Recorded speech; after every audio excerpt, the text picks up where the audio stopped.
Hello, everyone. My name is John Torres, and I'm going to explain in a short video the importance of signals and signs in sports, particularly baseball. Now, I know in football, the coaching staff relays signs to a quarterback if a quarterback does not have headphones inside the helmet. But this particular video will be just baseball only. I'm going to try to keep it simple, okay? So, in the beginning of a season, a coaching staff and the players get together and come up with a set of signs that everyone will understand and the opposite team will not pick up. Because if they pick up offensive signs, um, it may be the difference of you scoring runs or not.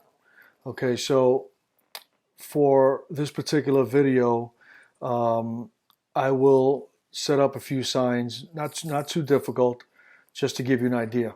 So let's say I create, along with the coaching staff, a hot zone, meaning if I touch the left wrist, or it could be the right wrist, but for this team, left wrist is a hot zone, okay, and there'll be a series of touches. So it's a touch system. Okay, so for one touch is a bunt, two is steal, and three is hit and run. Okay, so we're just going to stick with bunt right now and try to make it as simple as possible. Now, if you are a younger age from 7 to 12, coaching staff will make it simple for you. So let's say bunt sign might be touching the chin or across the chest or a hat. Okay, make it simple. There is no hot zone. There is no key. Okay, so for this specific team, we're going to go hot zone, left wrist. Okay, and any touch around the body. So I can go here, touch the chest, and once I close up the hot zone, the play is on. Okay, some teams do not close up the hot zone; they just keep it open. But for me, for this particular team, we'll say hot zone.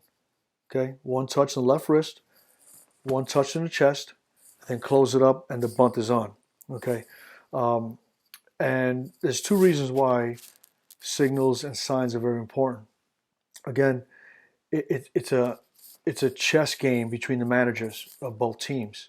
So if you can outsmart the other one, it may lead to a victory. So two reasons.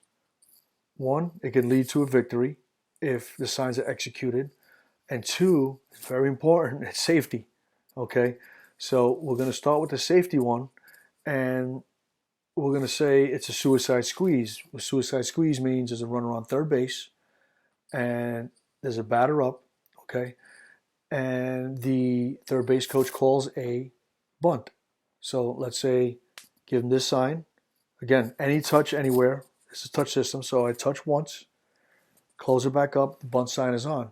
The runner sees it, so in a suicide squeeze, he's going to run home as soon as the pitcher throws the ball. Okay? A little dangerous. Runner on third base goes home, and the batter does not know that the sign is on. He may hit the runner with the bat coming home, or he may hit a baseball, and that may hit the runner coming home as well if he doesn't know the bunt sign's on. Because if it's a bunt sign's on, you're not swinging full. You're not swinging fully. You're just putting the bunt down to touch the baseball, to move the runner home from third. So it's very important that your team understands the signs. Now, as you get older, signs will get a little more difficult because the opposite team and the managers will pick up the signs and they'll know what you're doing next. Okay, and we don't want that. As you get into high school, college, and professionals, signs become a little more difficult. Um, this particular segment, we won't go over what is evolving in the game of baseball.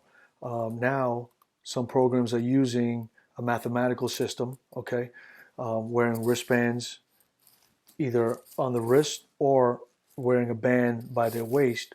Coaching staff is either yelling out a number or hand signals of numbers, and they will look down. The players, the runner and the hitter, will look down and see what the next play is without any hand signals. Okay, hand signals are getting picked up. Players and coaches are becoming experts in this. Okay, so they're coming up with this system, which we'll speak at another time. Okay, we'll go over that in another lesson. The way it's evolving with numbers, and it's very, very fascinating, and it's almost foolproof of the other team catching on.